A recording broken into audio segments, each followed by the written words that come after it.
What's up, guys? Welcome back to the PodVlog. I'm here with Chris Bates. What's up, guys? He is jacked and he is into fitness and health. He's very much on the health side. He's with Heart and Soil Supplements. And he convinced me to come shoot a bow today. I've never done this. He's really good at it. So we'll you guys see will about see. that. And I think we're gonna do a challenge. I haven't told you yet. We're gonna do a challenge while we shoot, and then we're gonna get into the interview, why he's here in Austin and what he's doing with Heart and Soil. Ready? I'm so excited. Let's do it. Chris and I shot this episode at Archery Country in Austin, Texas, where our new friend Matt showed us how to shoot a recurve bow for the first time. Chris had a bit of experience with the compound bow before and immediately made this look easy. I'm channeling my inner Robin Hood. There we go. Mike then showed me how not to shoot myself on my first time and gave me an imaginary bow to make sure I wasn't a complete idiot. I managed not to shoot the ceiling on my first shot, which was better than I expected, and was immediately ready to go pro. Chris and I put on a bet for whoever could get the smallest grouping of arrows closest to the bullseye, and the loser buys the winner a $100 steak. Matt told us if we split an arrow, we automatically win the challenge, and even showed us an arrow that had been split not once, but twice in a row by a pro. Everyone around us had awesome experience, and we even met the under-19 female national champion. Everyone was so nice, and a dude named Rodney even filmed our bet for us. Now, on to the challenge. Chris took to the bow like he was ready to go to war and nailed the target every time. I hit the target and almost split an arrow, but Chris ultimately took the dub, and now I owe him a fat steak. Thanks to Matt and everyone at Archery Country. Now we are on the interview. What's a hard distance to hit a target like that? Chris Bates, just whooped my ass in archery. So, dude, thank you for being on. Thank you for dealing with this setup. He said it was on brand for him. So, tell me a little bit about yourself. You're with Heart and Soil. Mm-hmm. You walk around barefoot, and you're always in the sun, just like this. So I actually set this up for you. I had this planned. That's pretty serendipitous, honestly. I think it's a good setup. It beats overly manicured, I think. We'll get there. Yeah. Okay. Okay. We'll get overly manicured. I think sometimes it's important. You got a lot of sound stuff to deal with. The wind. Exhibit A. Yeah. I'm gonna face like this the whole time. I think you're good. I'm dealing with the wind. Yeah. Anyway. Yeah, I think. Let's start with you just moved to Austin. Right. So let's start there. So I moved to Austin a little over a year and a half ago, specifically to work for Heart and Soil. And it's a company that it's like my dream to work for. So I kind of pinch myself every morning when I wake up. I just don't believe that it's reality. But it's kind of like a lifestyle company. We have a supplement line, but the principles are like, be involved in a community. Try to move every day, get sunlight. Grounding is a big thing nowadays. Yeah. It's kind of under our category of reconnecting with nature, all these other things. So it's really awesome to work for a company that's doing the things that I was doing before I knew it existed. Yeah. And I think there's something innate about human nature where you're magnetized to these principles and you just feel better and you perform better both physically and mentally when you actually act them out. And it's just great to like work for a company where it's, I'm showing up to work. I'm working hard, working my ass off for something I believe in. But I break up the day with being out in the sun or sauna, cold plunge, or workout, what have you. And so it's really cool to walk the walk and talk the talk with that. Well, and this is about you, so I don't want to harp on the company too much. You feel free to. We can talk about it for a while. I love it. Well, and it just that's how I met you. Is one of the first things you said. So it's obviously a part of your life. I think the thing that I realized is there's so many people, especially in Austin, that do all the grounding work and do all the meditation and do all the being outside, but they're not working. I know people with a 2.5 hour morning routine, but they don't do anything until like 4 p.m. and then they work for half an hour. But it sounds like, from what you said, you've got all of that. You're able to make a living and like live this lifestyle. What else do you do? What else are you building? That's a great question. And you don't have to be doing anything else. I just try to get to know you, Yeah, I appreciate the question.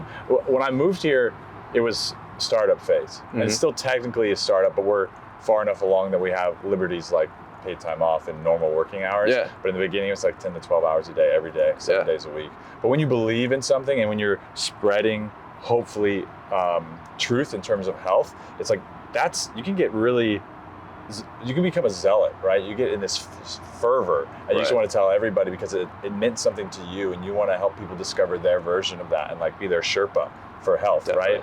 And so it was okay to transition out of working that much, but when I was in it, I still felt great, which I don't think I've ever worked a job that much and felt that fulfilled and that great, which I guess says a lot about perspective. But now that I have more time, I like to kind of seek unique experiences with my girlfriend. We do all kinds of stuff that most people don't. And I kind of sacrifice things like TV or what's standard stuff to like work hard, but then save time for these experiences. I just picked up volleyball this year. Nice. It's funny that we shot some bows because I bought a trainer compound bow, and I've been doing that a little bit. Which is why you won, for sure. Yeah. Okay. No, it was good. It was good. And then other things like I like to do is I'm just kind of an outdoorsman. I don't get to do as much as Austin as I did back home in Virginia, but anything having to do with like camping, fires, hiking, all of that good outdoor stuff is like really, really meaningful and really helps me feel reconnected and replenished. Yeah. So you're from Virginia. Yeah. What'd you do in Virginia before you came here? What were you interested in? Hobbies, business, whatever? That's a really, really good question because I wasn't doing anything close to what I'm doing now. It was a complete 180. I was in the mortgage business with my brother and my father. Okay. My father had been doing this for over 35 years by the time I joined him and my brother. And it seemed like the right thing to do at the time. And it was nice to work hand in hand with people. All of the jobs I've had have always been kind of customer service, account management, customer experience oriented, but I couldn't get excited about mortgages, even though I felt like I was helping people achieve their dream home in a way as a part of that process. It was just too removed from my personal interest, and which I guess is kind of atypical for a dude. Most dudes are like, oh, if I'm bringing home the bacon, it's good. But I'm seeing this like, you shake your head, so I think you're gonna agree. And there's a lot of guys now that are like, no, I want to make money and have a passion and make the world a better place. And that's a pretty hefty trifecta. That could be a big pill to swallow because it takes a lot of oomph to get there. But I just was like, you know what? I kind of threw in my hat for Heart and Soil because I've been nerding out about health stuff on the side since I was like 18. And all of this anecdotal experience that I've been doing with myself and on the side kind of was enough for me to get their attention. So when I threw my ring in the hat, they took note. Yeah. But I did not think that I would be able to get there, work my way up, and be part of developing the future of a company I believe in. Well, you came in with business experience. True. Which is why companies like yours can be successful. So why? Let's. There's a few different ways to tackle this. Why Heart and Soil, or why are you either animal based or carnivore? We can do both. Okay. Because I am animal based. I tried carnivore. It wasn't for me because I was playing soccer at the time. Yeah. And I loved the idea, but I was really running out of fuel on the field. Yeah. Like on the pitch, I played defense, and I like it when there's some back and forth because I get to like sprint really hard and shut down the offense and then rest. Yeah. So it's kind of like high intensity interval training. Yep. It's like all the time. Yeah. I love stopping. Did you play soccer? I played all kinds of stuff. Oh yeah. Probably not as much as you. Yeah, and I mean I'm no pro, but it always made me feel so alive to play. And so when I went carnivore, it was unfortunate that I felt so gassed. But then I switched to animal based and had the fruit and the honey in there, and I was like, whoa, we've made it, we've arrived. Right. It felt great. But the reason I even got there and to Heart and Soil was I mentioned like when I was 16 to 18, I started to get like really focused on health. Part of that is I love my father. I'm not going to badmouth him, but he's so selfless and he's such a provider. He let his health take the back seat. And so I took note of that when I was 16 to 18. I saw how his once very impressive like physique was deteriorating and even affecting his mental capacity in a little way. A very intelligent man, incredibly intelligent, but you can still see a slight diminish over time. That became more apparent. And so I was like, I'm not going to do that. And some of the best things we learn from our parents are what to do, but also what not to do. Exactly. And so it's kind of twofold. I wanted to not make the same mistake, but I also wanted to like show him that there's an alternative, and I'm still working on that. But so I decided for New Year's, I don't remember how old I was, it was shortly after that time, that instead of having like a resolution to like do something or be different, I wanted to stick to a diet and or workout for an entire year. Okay. Pretty strictly, like with a lot of discipline. And so I tried vegan, vegetarian, paleo, fruitarian, pescatarian, Mediterranean, carnivore, and animal-based. So I did a lot of them. I'm sure there's a few out there I haven't done. But when you get about a year for each of those, it's the anecdotal experience really stacks up. And so animal-based felt so different for me. I never thought it would stop the experiment because it's kind of fun to be your own petri dish in a way. But once I switched to that route and I felt so much better, I was like, well, I'm going to hang out here for a while. And I do think there's a lot we don't understand about health, so maybe my opinion will change in the future. Yeah. But I work with enough clients and I see enough benefits and hear enough stories, and I've seen it with myself and my loved ones and the people I'm close to speculate that even if we don't have it exactly fine-tuned, there's something to what we're doing. Right. And there's something to the organ piece especially. There's a lot of unique enzymes and peptides and growth factors and bioidentical nutrients with their cofactors for absorption and utility that I don't think you can find in other foods. And so it's interesting because it's like, yes, I believe in this message. I hopped into this company. I uprooted my whole life, moved across the country that's for huge. This, but I still don't know if this is the end piece. I have a feeling it's not. I have a feeling it's like a step in the evolution of really discovering like what's optimal for humans. So there's kind of a movement for things like this. Obviously there's Liver King and Ancestral, and I know you know a lot about these things.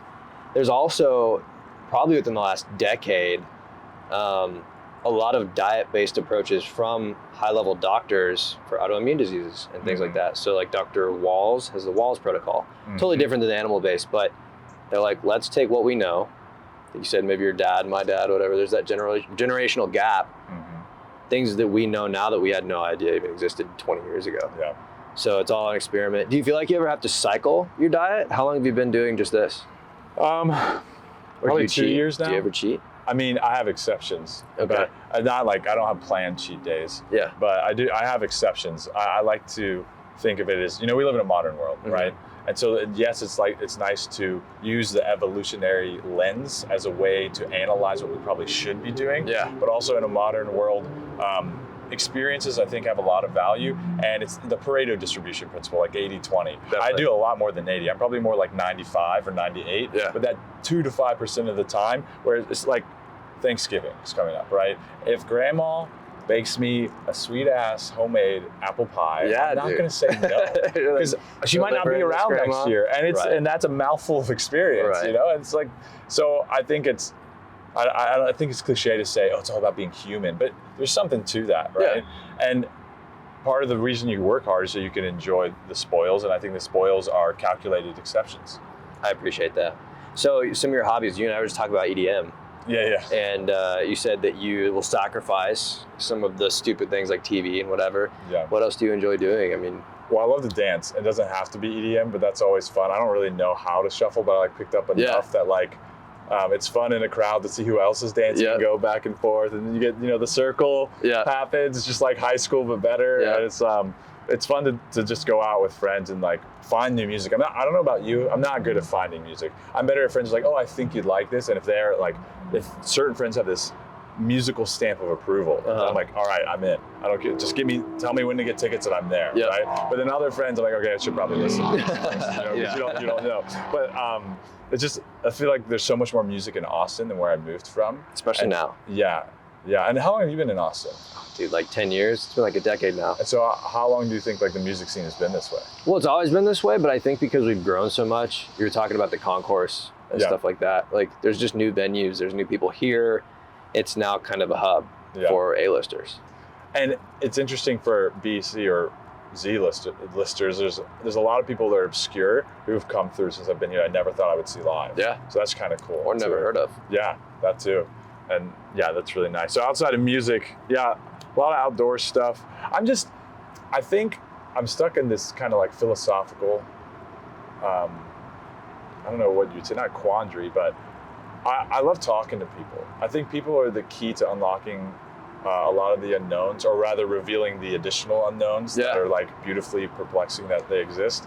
And so whether it's like Barton Springs or Zilker, I got 2 dogs that are good off leash, so we go to Zilker or whatnot. A lot of social events too in Austin, and a lot of like up and coming people with new ideas. It's just riveting. Every person's like a book, and meeting everyone and having discussions with them it never gets old, and it's never the same story. And so it's weird to say like my hobby is like talking to people, I guess, or like one of my favorite hobbies, but I go out of my way to have a lot of one-on-ones with people, not even necessarily for networking or business, or for like, some people ask for my help from like a nutritional perspective, and if they're my friends, like I want to give them like a good head start, right, a springboard. But a lot of it's just the sake of like, what nuggets does this person have, or cool stories or perspectives to share with me that could like bolster my life, and vice versa. Yeah. It's just like this mutual beneficial exchange that doesn't have to be transactional at all.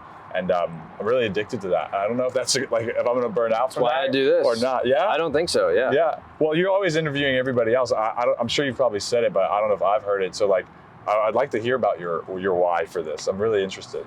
Oh man, I always like tense up when people. I don't like being interviewed. I put you on the spot? Yeah, I don't like being interviewed.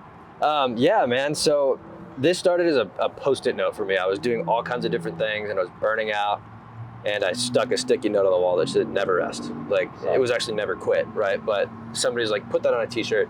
Put it on a T-shirt, and it became a brand. Yeah, man. But I think it's it has kind of a fitness stick, but I figured out it's more about. Hope the audio doesn't suck. It's more about finding people like you that have a goal and then get there. And there's so many different ways to look at that, whether it's fitness or health, because there's doctors, there's nutrition coaches, whatever. There's people that just want to build businesses, build families, do research, whatever, and they all have this grit. It's like something super simple. It doesn't matter how simple. I'm going to sit here until it's done. I won't rest in the middle of it. And there's so many different stories that I think people resonate with, and it's really easy to build a brand around that. So it's kind of finding what I enjoy and really want to dedicate my life to, and then finding how other people have done that and what drives them. So you were talking about the passion-based thing. Like, most people aren't driven just by making money. You're talking about working with your dad and brother. I think there's a lot more people that aren't driven by that than that are. And maybe it's a stepping stone. Like, I'm going to spend 5 years just learning how to make money and maybe even building a nest egg, but then I'm going to do something I want to do. Yeah. And I think it's a lot more common now. Yeah, that's true. Maybe I didn't say that well. I think people are willing to sacrifice their passion for making a paycheck. Yeah. I don't think the desire to do something passionate and make money from it is probably what everybody wants. Most people want. Yeah. But it's like, who's actually taking steps towards that? That's the real question. This is the thing. Yeah. And I love fitness. I love health. I wanted to go be a doctor. Really? Yeah. So it's Dr. like Devin. Yeah. Maybe someday. This is a good ring to it. But that's kind of why I stick in health and fitness, and I just tend to meet people like you, where we have that same connection. But I've also got friends who just like, I've got a really good friend who's a doctor and does research with all kinds of different areas, and he just loves riding motorcycles and like doing crazy shit. So if he's not working, he's like super deep into something totally different, and he will become an expert at it. Whoa. He had to go to court the other day, and he just like learned the law. He won in court and self-represented himself. So anyway, it's just about like finding those people and then sharing. You can be successful in anything you want to be if you're willing to sacrifice some things and eat shit for a little while and move from Virginia to Texas and experience the unknown. Yeah. It's fun. It's fun because I think it's worth mentioning when we were on our way out of the store, how many people stopped to ask Devin what he was doing. And so everyone has, interested in this kind of thing, but again, not many people have like the gall to go after it. And it's so cool. Like they didn't know who you are. They didn't know your channel, but they're like, oh, he's doing it. And they were so like stoked. And like you could tell they just wanted to pick your brain. They're inspired by just your presence, like before they knew anything about you. Yeah. And there's something, I don't know what it is about that. I don't think either of us would do a sufficient job to encapsulate it with words, but there's something about that feeling that is contagious in the right kind of contagion way. Definitely. And yeah, it just lights me up. I think it helps people. I think if nothing else, it entertains people, and hopefully you can stick some good messaging in there. Yeah. Yeah, man, I agree with you. I think I'm still in Austin because I have connections here. And like you said, not even transactional connections, but some of my best friends, if I ever needed something, I'd have everything I needed, but we're just friends because we're friends. Mm-hmm. And so having the ability to have people that even just being around them will help level you up in your own life, whether it's business or fitness or whatever, but just being around the people because they're cool. It's why I'm still in Austin. Yeah. All of these have been with my friends, or I know we just met, but like I just thought it was cool. So you're a cool guy. Cool. So yeah, it was kind of brief, but it's like we were at that kind of men's group-ish thing. Yeah. And and we're just like, no one else was taking the initiative to like get the chairs. And so I'm like, all right, I'm gonna hand them out. Yeah. And you stepped up, and I was like, okay, see, he gets the vibe. Yep. It's so funny. It's something so simple could spark like that's a little true. connection. I forgot about that. Yeah.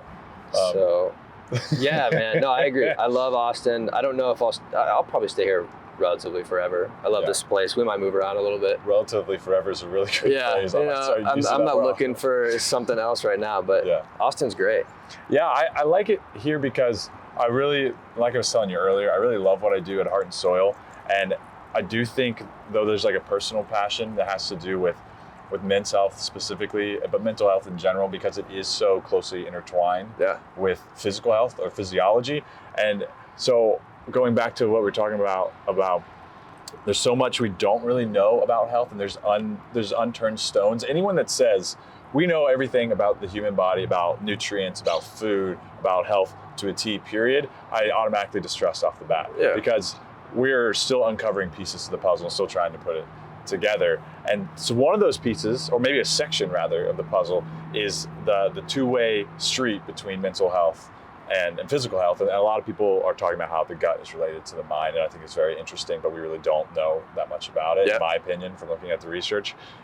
But I want to, whether it's outside or inside Heart and Soil, I really want to get into doing something that raises the awareness that those two are so closely linked. Because did you listen to the Huberman Labs podcast at all? You know how he talks about your perception can affect the outcome of your workout? Right. So whether or not you like what your workout is can, within a margin, affect like hypertrophy, like IGF-1 increase, all these other things. Right. It's like, okay, clearly we don't know how that works, but we know it works to a degree. So it's like, what are the mechanisms behind perception and outcome of physical health and outcome of perception? Yeah. And that fascinates me to no end, especially because I have like personal experience with depression and suicide. Luckily never attempted, but planned out, and I actually lost a buddy last year, and I had some other buddies prior attempt. And I think it's a lot of people are talking about it, but I still think there's something there that requires service or awareness, or maybe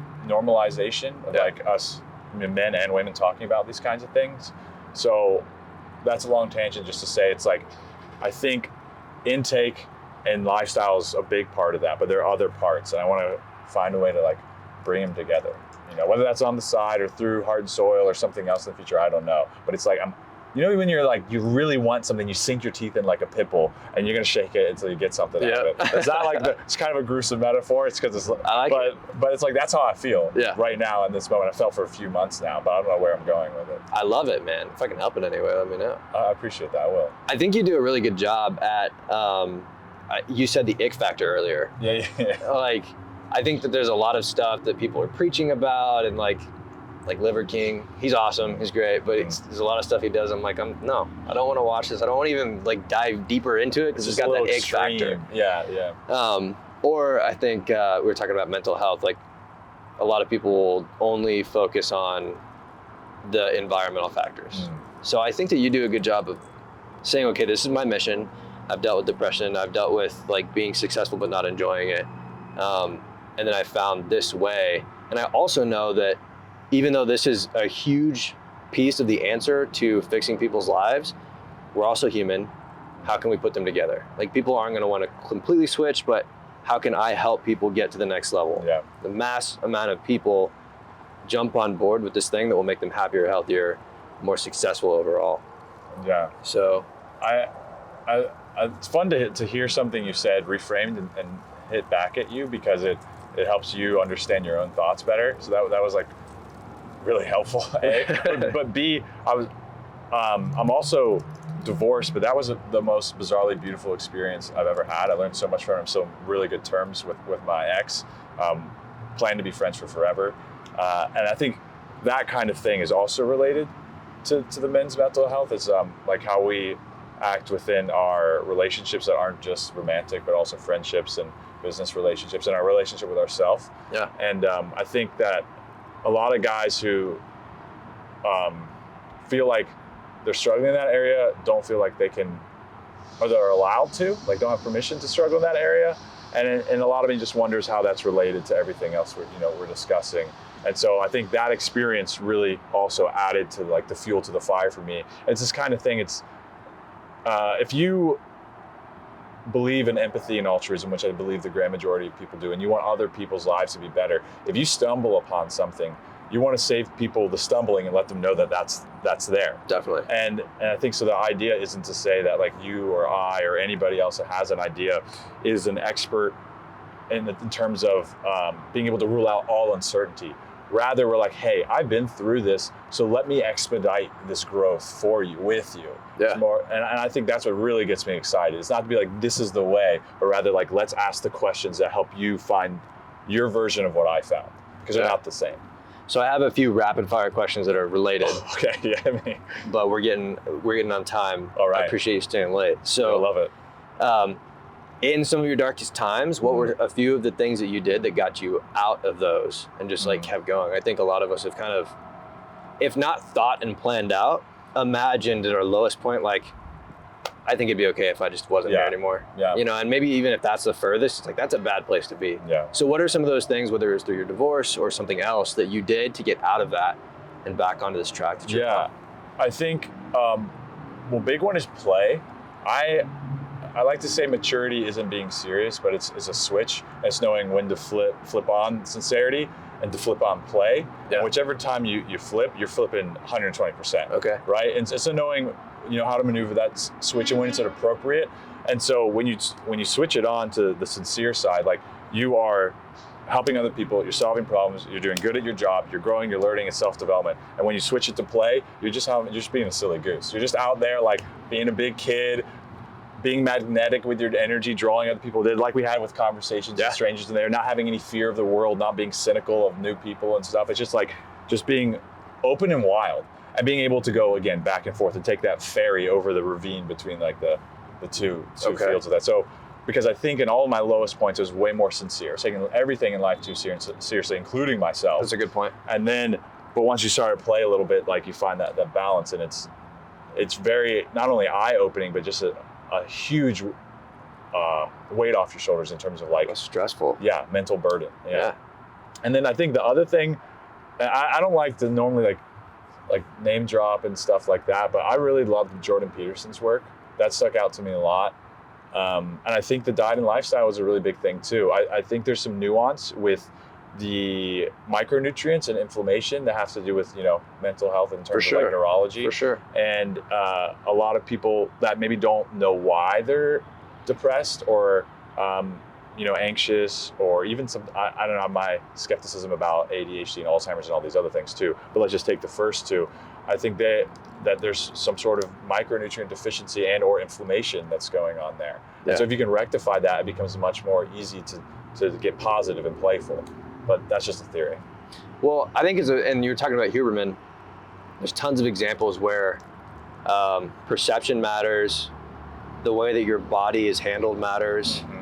And that's a really bad way of saying, for example, I was watching YouTube last night doing research, and I'm like, I'm gonna watch one episode of this guy's show. And then an hour later, I was like, fuck, like I've been here for an hour and I'm laying down and it feels like I just left a music festival. Really? Like the dopamine was way too high. I was like, this is unacceptable, And so you can get in those things, whether it's food or fucking around or like whatever you're gonna do, and you can start to feel like the diet is one thing. Mm-hmm. Bad food will produce dopamine. It will make you happy, and that's an addiction that you can fix not very easily, but like small changes aren't really small changes. It's not like just changing your diet; it's a whole lifestyle change. Yeah, and I like the example of playing more. So. Yeah, it sounds simple, and it's like if you want to be a man, which I think most men aspire to be men, go figure.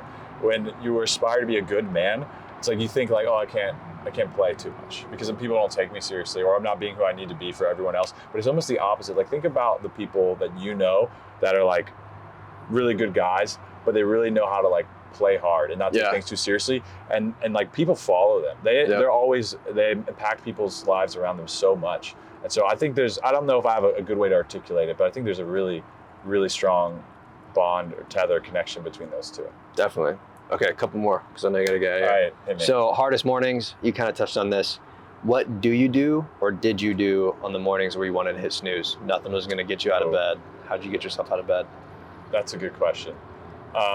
I don't know if that's ever been a real problem for me. Even like in the darkest times of my life. I don't know what it is. I'm a morning person, so I literally like jump out of bed, and throw the sheets off, and swing your legs up, and do it. I don't know what's wrong with me. The doctors have yet to tell me. Don't question it.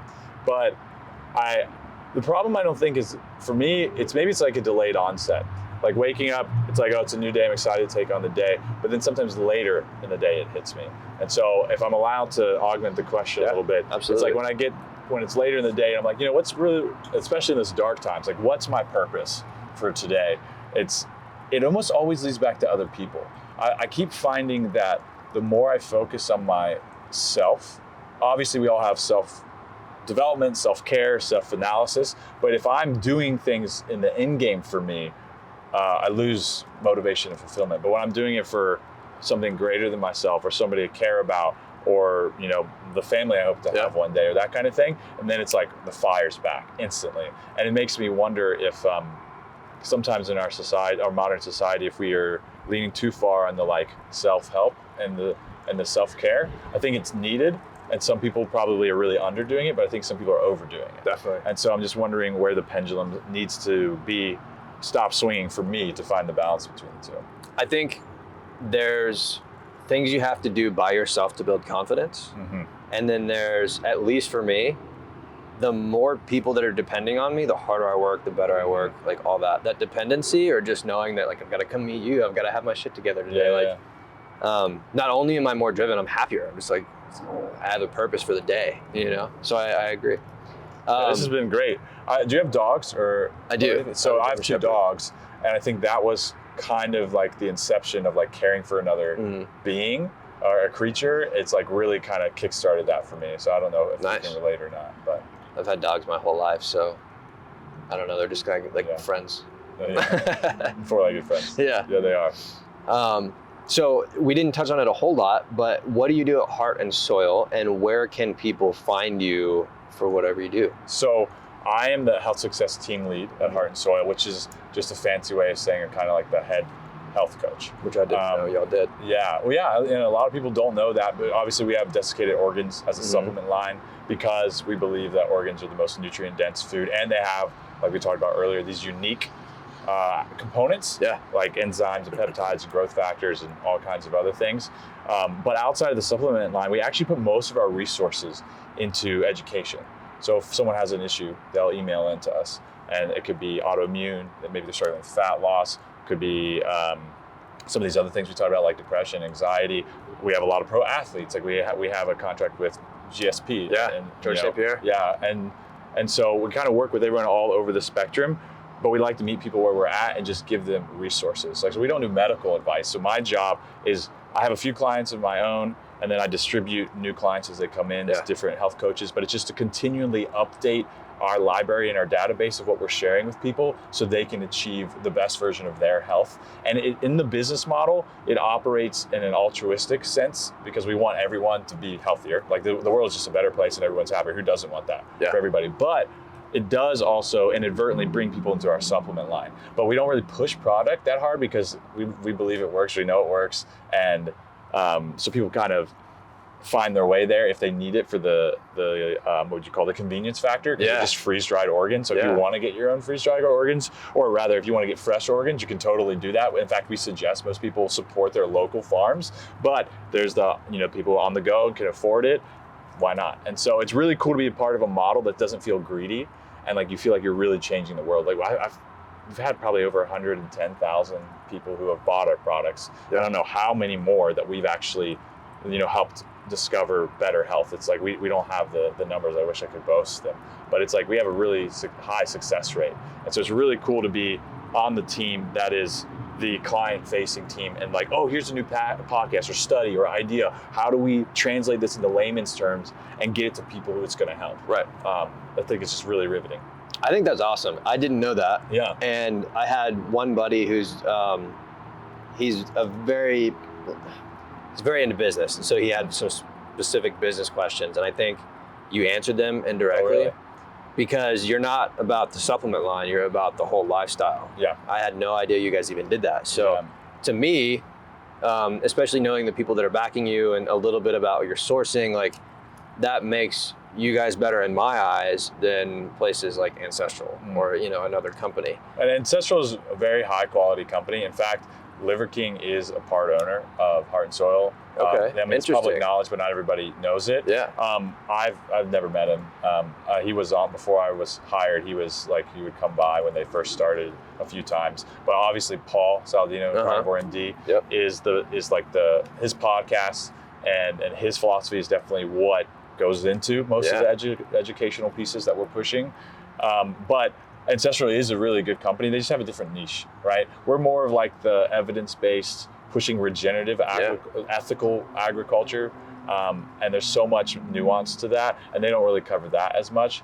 But honestly, and maybe this is bad of me to say, I don't really care where people are getting their organs. I just want people to be healthier, and I want them to consider adding organs in their diet and learning about regenerative agriculture. Exactly. So I don't really care where they go to get that information, because I think the whole movement's going to help everybody else in the movement. And everyone who comes into the ecosystem as a client hopefully will be experiencing health benefits. Definitely. So I don't see like a loss in I didn't even mean it that way. I'm just saying you guys are very mission driven, and I like that. Yeah, so. I guess I wanted to differentiate a little bit without like shitting on Ancestral. Yeah. So not that they're bad either. You were not inferring that at all. No. So, and where can people find you? I gotta get you out of here. So you specifically. Me specifically. Yes. Well, or however you want them to find you. I have an interesting rule with Instagram for now. That might change in the future, where I don't follow anybody I don't know, which has been fun. It makes Instagram a lot more fun for me. But I would suggest people check out, you know, the Heart and Soil website. It's heartandsoil.co.com, and then the Heart and Soil Instagram. I'm in a lot of the reels on there, and we also have some probably new stuff coming out that I'm probably not supposed to talk about in the next couple of years. So I'm excited. There's a lot of cool stuff on the horizon. Yeah. Cool. Yeah. Well, dude, thank you so much. Last question. Do you ever rest? Do I ever rest? Do you ever rest? I mean, I feel like I probably should have said yes, but I probably don't rest enough, honestly. Yeah. But there's maybe, do you mean like through like the course of a week or month? Did you mean like ever? It's a silly question. Yeah. I think you've answered it. It's yeah, man. I think you've made it very clear. When you have a goal, you nail it down before you take a vacation, kind of thing. Yeah, typically. But actually, if we have a hot second, like where did the name come about? So it was never quit. Right. I was trying to go do some things, and it's just all over the place. Fitness, the military, like whatever, like that don't quit. Whether you're doing a marathon, it was everywhere. But the domain name was taken.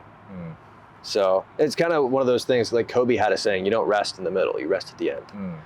So that's where it came from. So you're just, the philosophy is like, you're just gonna push and push and push until you get to the end. Or whatever that goal is, it's like, you've got to commit. For instance, the podcast, the YouTube channel, it's like, I'm committing to a year and certain small projects within that, and whether they suck and nobody ever watches them, or I get 1 million subscribers in a year, like, I'm gonna finish it.